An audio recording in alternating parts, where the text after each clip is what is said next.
Hey, everybody. Is your team working hard but on the wrong stuff? Josh Seiden is a leader in customer-centric strategy, and he's going to share how to avoid the common trap of top-down must-do lists that miss the mark. Instead, he drives into OKRs, and if you don't know what that is, that's Objectives and Key Result Framework, which is a practical approach to aligning team efforts with what customers actually need. Josh explains how OKRs create clarity, empower a team to prioritize, and help leaders to measure success through real customer impact. So, if you want to lift your focus on what truly matters, this episode of Profit with a Plan will help show you how to do it.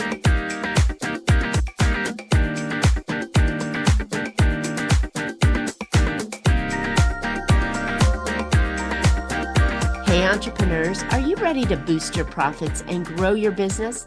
Welcome to Profit with a Plan podcast, where we share strategies to help you scale your company, increase profitability, and set up for a successful exit. I'm your host, Marcia Riner, a business growth strategist and the profit booster behind Infinite Profit. I've helped countless entrepreneurs to build highly profitable and sale-ready businesses. That's more profits now and a bigger payout later. By the way, today's episode is sponsored by Infinite Profit, where we don't just talk profit, we deliver it. And if you're ready to take your business to the next level, visit Infinite Profit Consulting to start boosting your bottom line today. Now, I got one more thing before we dive in. I've got something really special for you. So if you ever wanted to avoid profit plateaus, operational headaches, or those pesky growth roadblocks, go grab my free Profit Booster Playbook at boostingprofit.com, where I share 3 essential strategies to elevate your profits. All right, let's jump into today's episode. Our guest today is Josh Seiden.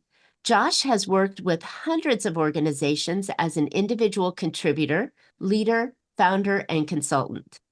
As a software designer turned coach, consultant, and speaker, he has helped organizations fuse strategy, become customer-centric, and utilize evidence-based decision-making to become more agile, and that's with a lowercase a, to make better products and achieve greater success. Along with his co-author, Jeff Gothelf, he's written 2 previous books. Their new book, which is called Who Does What by How Much? A Practical Guide to Customer-Centric OKRs, is available now, and it's out at okr-book.com. All right, Josh, welcome to Profit with a Plan podcast. Thanks for joining me today. Yeah, thanks for inviting me. It's great to be here.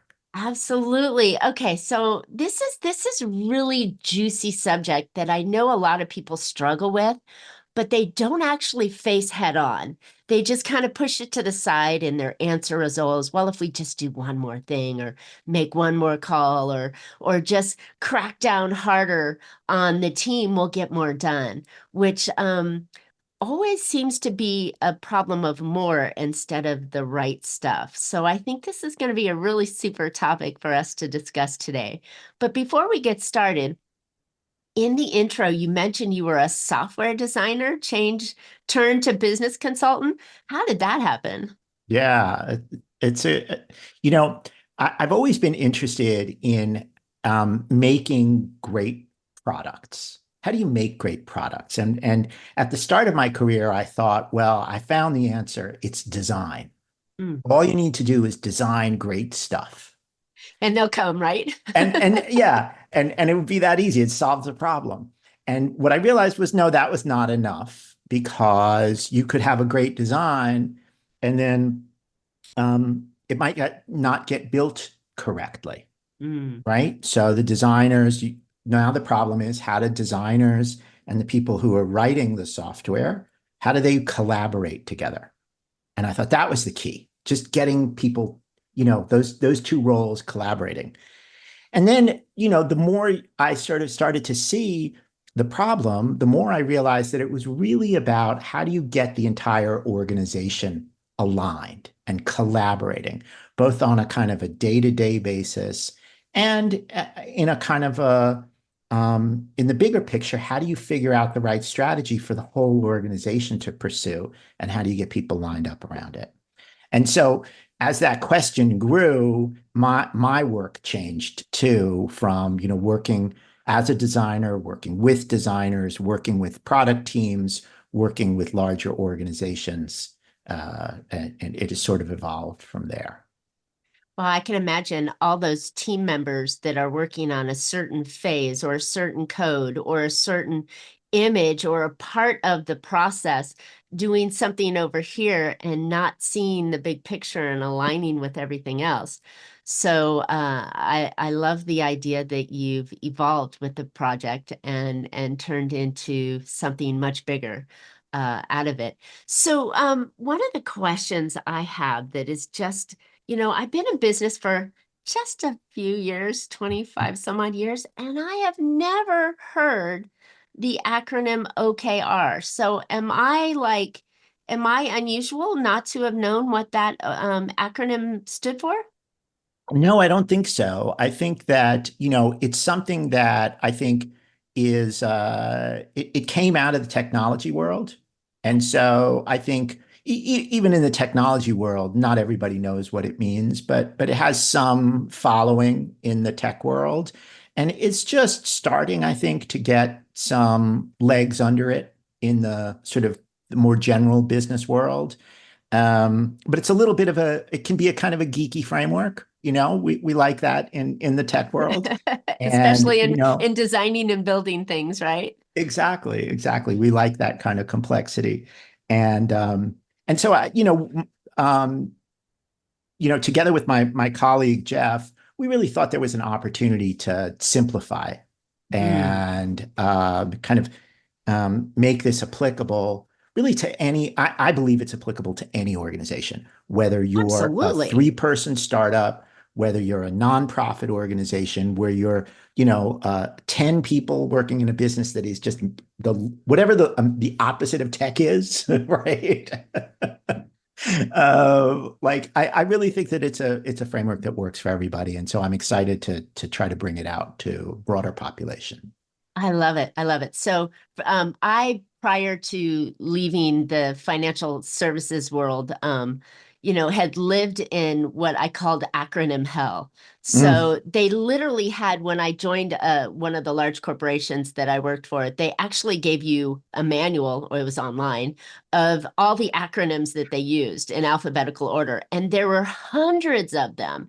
And you would sit in a meeting and you're like, are you speaking a foreign language?" Until you knew exactly what it was. So I've always been just a little attuned to acronyms and what they meant. And when we go into OKRs, which attracted me, which are really objectives and key results, it seems like, oh, well, duh.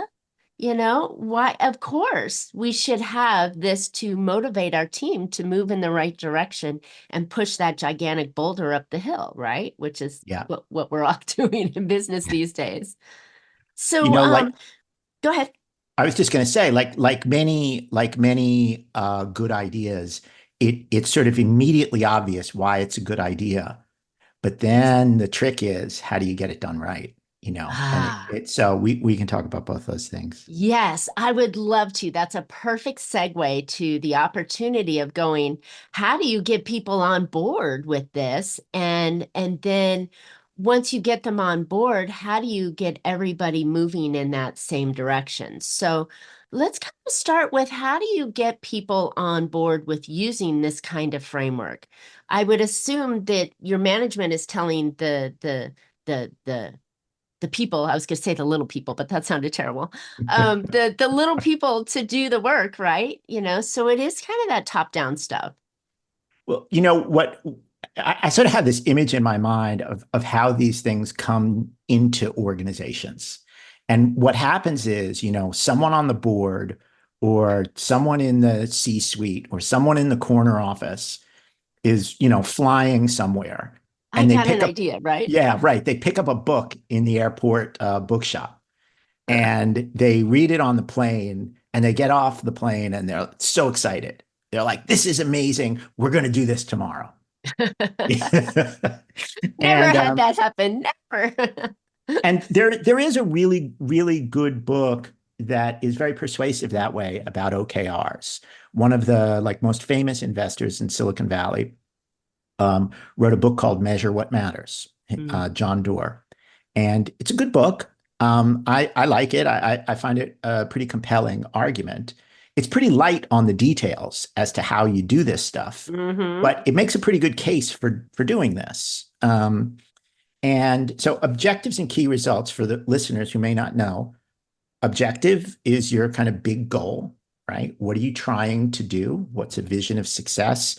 The Cleveland Clinic, who uses objectives and key results, might set an objective like the best place in the world to receive healthcare, right?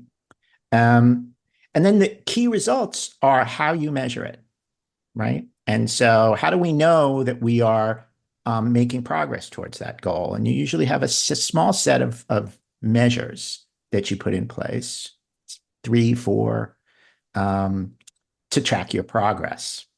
And what's interesting and exciting about it is it doesn't tell people what to do. And so it has the goal and it has the measure, and then it sort of has this place where people can use their smarts and their creativity and their experience to figure out, well, okay, in my department, how is my department going to contribute to making this place the best place in the world to receive healthcare, right? And so it's a way of leading an organization with an objective, right? Without necessarily telling people, you do this, you do this, you do this, you do this, you do this. I like it. So does it only work for big global objectives, like we're going to be the best place for healthcare, or we're going to be the leader in X or Y, or we're going to be the most, on-time delivery? Is it only for really big objectives, or can we use it for small objectives as well? Well, we can use it for both, right? So we can create these kind of big, compelling visions that a large organization can all kind of align around. But we can also make it something that a small group of people might align around. We might have let's say we're a 10-person company that wants to, we see an opportunity to, I'm going to make something up, eliminate food waste. Oh, right? Fun. Okay. Or make it easier to get a restaurant reservation, or, we'll pick a couple of simple examples, right? Little companies. And you might say, well, okay, what's the most important thing we have to do this year? Right? What is the most important thing we need to do this year? Well, it might be that, let's say in this eliminating food waste, we might need to build our credibility. It might be that, if we're really going to succeed here, we have to become a credible partner for food distributors to help solve their waste problems, right? So our objective might be become the most credible partner to food distribution, restaurant industry, right? I don't know. I'm kind of making this up a little for this example. It's actually very interesting, because you're pulling the layers back on what the true intent of an OKR is, right? You can come in and say, okay, our objective is to make, $1 million in revenue, and our key results are going to be that each quarter we've achieved a certain milestone, right? But in reality, this can be used in more visionary aspects and more cultural aspects, rather than just what a lot of business owners focus on, which are, what are the numbers? What are the key results? How many new customers do I need to obtain? Are we going to, dominate this market over here? But we're looking at softer stuff sometimes that helps everybody get behind what we're doing, not just the what, but the why, and why it's important. And I think, one of the ways that it's useful, I mean, you mentioned, setting like our targets in terms of numbers. Most businesses are going to set a target, a numerical target for the year. Yep. Right? Our revenue last year was X. We're going to grow by Y%. Absolute. I mean, that's good. That's good leadership, right? Here are the numbers. Here's how we're going to grow. That's good. The problem is, what do I do with that? Right? Exactly. How? All right. How? And so it's like, I think what tends to happen is that there's these numbers. We set these like big goals, right? And then we go like all the way down to the other side to tactics. Oh, we're going to grow by X%. We better make a new website. That's the first thing we need to do. Of course, check. Right. Or we're going to release version 2 of our product, or, we're going to open 10 stores or whatever. Right.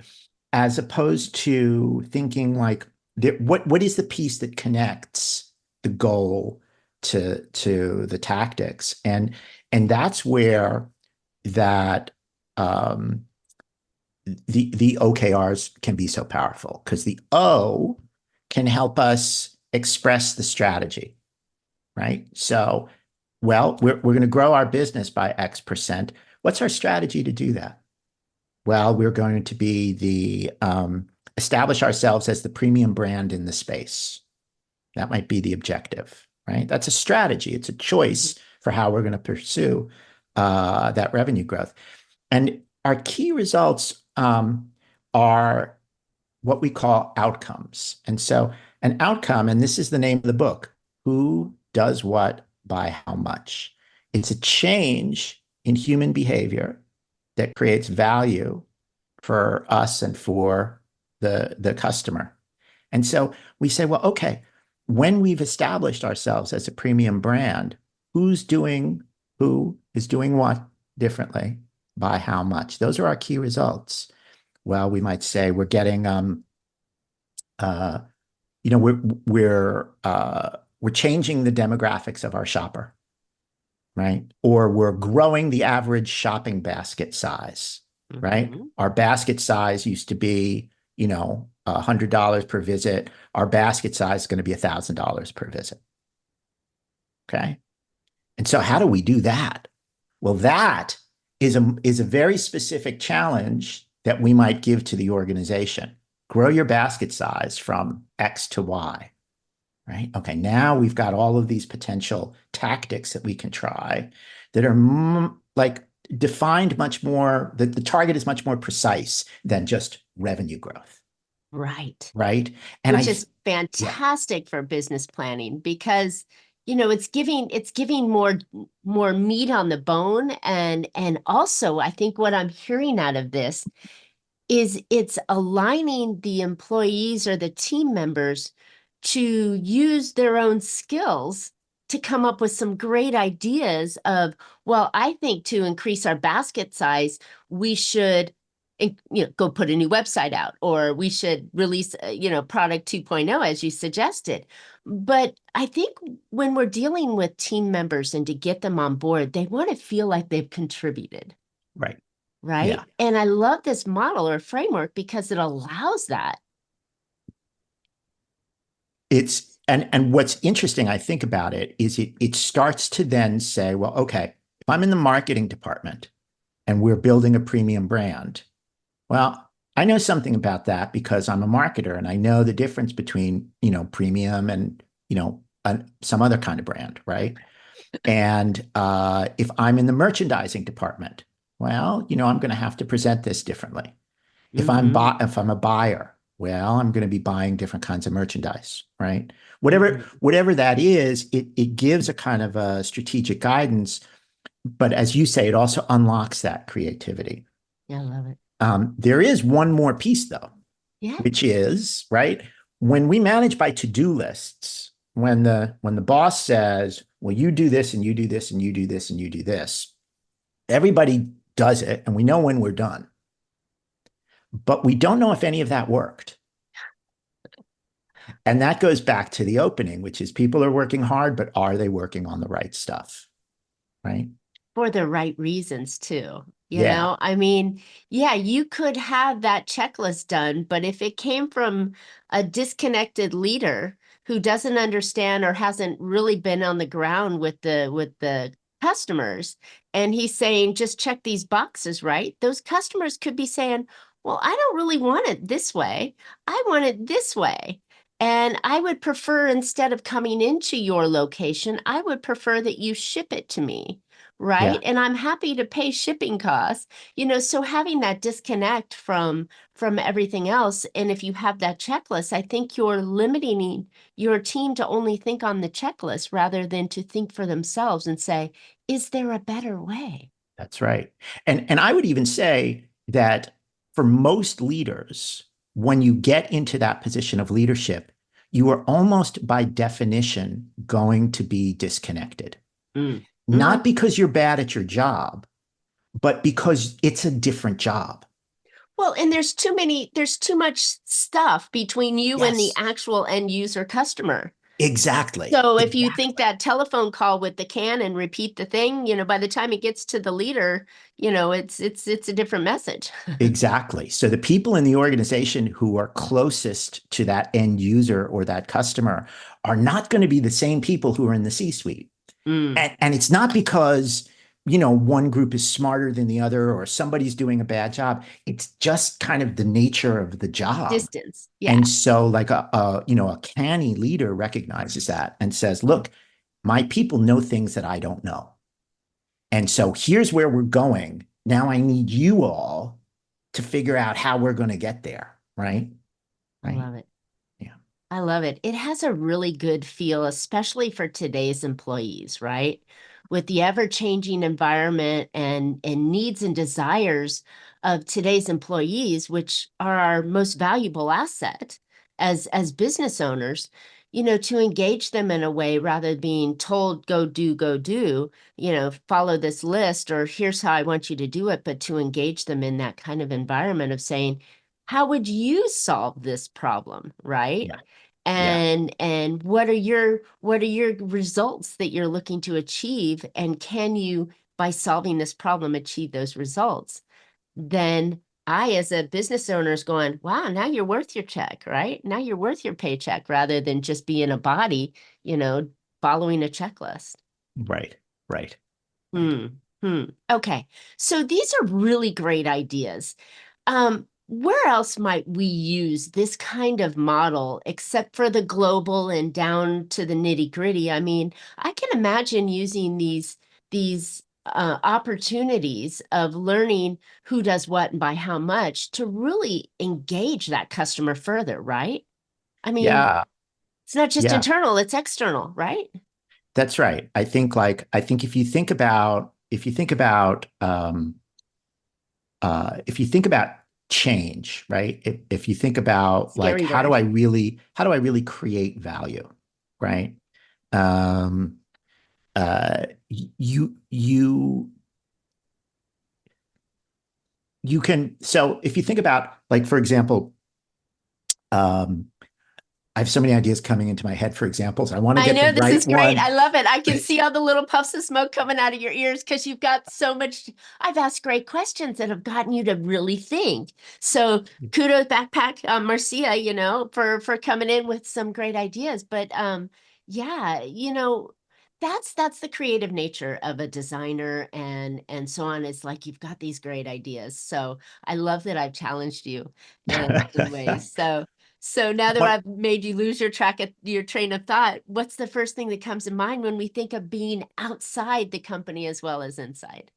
So the interesting thing about this question, who does what by how much, is that we can all use that question we can use it in our personal lives and we can use it in our work life. And we can think about, a lot of times in a company, some of us actually work with customers and end users, Mm-hmm. but some of us don't, Mm-hmm. right? Some of us never get to see the person who pulls their wallet out or presses the buy button or whatever it is. So how do we think about that customer, right? Mm-hmm. Um, the opportunity here is that we all work with colleagues. We have customers who might be working in the next cube, right? Yeah. Or down in the next office, right? So if I'm an HR manager, right? I've got customers who are the people who work in the company who want to understand their vacation policy or want to understand their health benefits, Those people are my customers, Mm. right? How can I get them to use their health benefits more fully, right? Right. It's not just a question of providing health benefits, right? It's the fact that there are health benefits. Okay, I guess that's a good thing. But if no one can use them, Then it's a then they're waste of not money. actually offering any value, right? We get value when we use these things. Mm-hmm. And so thinking about like, okay, the service that I provide to someone else in my company or to someone outside of the company, how can I make it easier for them to get value? What are they trying to do? How do I understand what they're trying to do? How can I make it easier for them to do it in a way that creates value for them and creates value for us, right? And so I think that question, who does what, that who is that's the first question is for me, who's my customer, Mm. And then what is that valuable thing, right? And then that leads with the OKRs, right? So you're coming in with that clear objective of, as an HR director, I want my clients, the employees, to use the health benefits that we've worked so hard to obtain. And the value is the employee feels like they're getting more from the company, they're feeling better about themselves, they're staying healthy, they show up and do their work on time without calling out. I mean, the Exactly. values could exponentially go. And if you use that formula, Yeah. it makes total sense. Your objective could be something like the best place in the world to work, right? Mm, And the KRs could be, uh, you know, um, uh, fewer sick days. People take fewer sick days. People do take all their vacation days because we want our mm. people to use their vacation. People recommend us. People refer candidates to work here, right? Um, They're and happy uh, and so those to things, stay. then you can kind of say, well, okay, how do I get people to take vacation days? I might not know the answer to that. Even I've set the measure. That's the KR. Who does what Mm. by how much? People take all of their vacation days. I don't know how to get them to do that. And then the next step here is that I have this opportunity to take a kind of an experimental approach to my work. Mm. And there's sort of a humility in that. I'm not exactly sure what the right tactic is here, but maybe we can try this and see if that works. And if it didn't, well, we'll try something else next year and we'll try something else, you know, until we figure it out and we can kind of codify what works. I love it. I love it. Yeah. So frameworks. I mean, whether it's how you make the widget, how you sell the widget, how you align the team to achieve the goals, how you make objectives happen, right? It's all done through frameworks. And I love the fact that if it's documentable, right? And you've got a clear process of what you're using and what's worked, and you allow your team members to experiment with it to get it to work and improve even better. I mean, these are all fantastic tools for Yeah. any business, like you said, whether it's, uh, uh, 5 or 10 people in a company, or 5 or 10 100 people in a company, that are doing things to put it together. And I think this is what helps the value of a company, because I'm always looking at what are the strategies and tactics so I can eventually sell, because that's the end goal for my help and my customers, is giving them something that they can sell later on whenever that happens. But these frameworks are so essential, that One of the they things build the that we structure and the walls and the floors of your company. That's right. One of the things that we say in the book is that every company that I've ever worked with sincerely wants to get better, right? Everybody wants to improve the company, but better is different for every company, Mm. right? Is it that we're more aligned, or we're more strategic, or we're more efficient, or what we're more collaborative? What does better We're look like? safer. Yeah, or We deliver safer. on time. Yeah. We have zero returns. I mean, it could be 1,000 different ideas, right? Yeah. And so OKRs kind of give you, I think one of the things that's important for companies that want to try OKRs is to say, well, okay, how is this going to help us be better? Mm. How is this going to help us be a better company? And then, oh, um, sorry, there's a lot of noise outside. It's Brooklyn. Um, so, so OKRs kind of give us a way to think about getting better, and we use OKRs.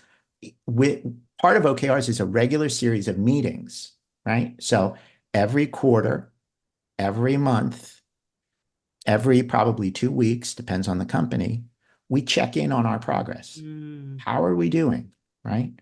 Are we making progress towards our key results? Yes, that's great. Let's keep going. No, why? What's in our way? What do we need to do to adjust? How do we hold ourselves? How do we have conversations about not just achieving our results, but also using this tool effectively? And so part of OKRs is this regular rhythm of sort of sitting down together and talking like, is this working? Why and why not? What might we need to adjust to get better over the next 2 week period, right? And so I think that kind of like that, you know, having that both the sort of a goal setting framework, but also a way of working framework, just the rhythm of meetings to where we hold ourselves accountable. Those two things are just very powerful and very flexible, but very powerful tools. And in necessity for achieving your goals, because how do you know that's part of the key results? Are we on point? Are we on Yeah, track? right. You don't want to Have we wait. veered off? Does this objective still stand true Yes, to the direction that we want to go in? absolutely. So yeah, essential meetings, they can be quick. They don't have to be long drawn out, but yeah, it's super important for making sure we're on track. So Yeah. I love it. All right, Josh, we're coming down. We've got so much that we can talk about on this, and I know that your book is so juicy with all of this information. But where can listeners find out more about you and your book and the concept of OKRs and implementing them into your company for success? So if you're interested in the book is available. The website is okr-book.com, okr-book.com. Um, and that's the best place to start. You'll find links there to me, and you can learn more about me there too. Yeah, that's where I would start. okr-book.com. Perfect. And I understand you have a kit inside there too. As you go down through the page, there's some workbooks and things that you can do to help improve your opportunities, right? That's right. If you've already sort of started your OKR journey and you've hit some bumps in the road because bumps are inevitable, They you certainly might are. be I laugh interested. when you said that. You might be interested in we have a free, what we call OKR repair kit. Okay.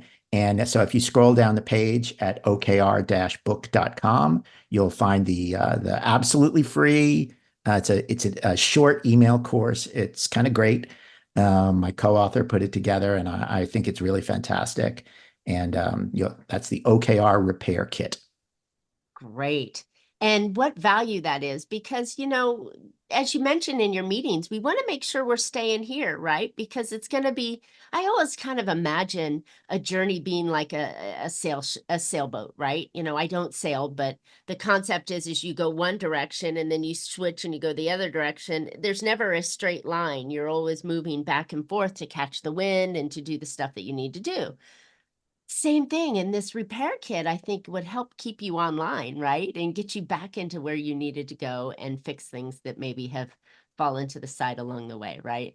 That's right. There's no silver bullets. There are some good tools, but good tools can be hard to use, and so we all need a little support.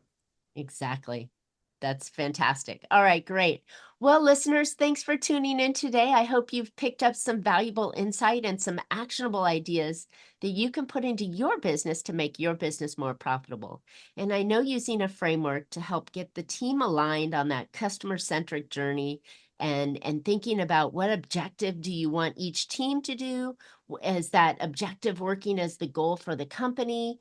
And trying to make yourself better is a great way to align everybody to move forward and push that boulder up the hill. So I love it. I would encourage you to go check out Josh's book at okr-book.com